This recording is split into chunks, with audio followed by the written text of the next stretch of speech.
সকাল 9:30টার দিকে আমি জানতে পারলাম যে আমার এলাকায় এইখানে একটা ড্রেনের ভিতরে বস্তাবন্দি একটা লাশ পাওয়া গেছে। তো আমি বললাম যে আপনার কনফার্ম হন যে এটা কি লাশ নাকি কোনো ময়লা বস্তা নাকি। পরে বললো যে না, আমরা চেক করে দেখছি যে পা দেখা যায়, এটা একটা বস্তাবন্দি একটা লাশ।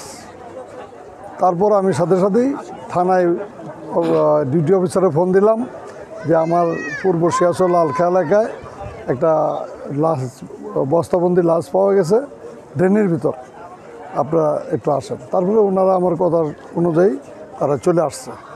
আইসা আমিও সাথে ছিলাম, থেকে জিনিসটা দেখলাম ড্রেনের ভিতর লাশ।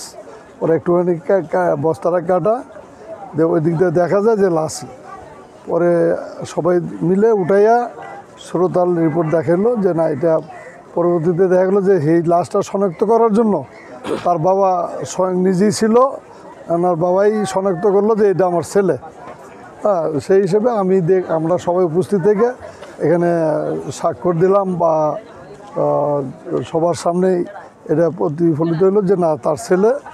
এবং কীভাবে ঘটনা ঘটছে বা কী হয়েছিল তা আমরা এখনও জানতে পারিনি। এটা হলো তদন্তের মাধ্যমে জানতে পারবো কি ঘটনা ঘটছে।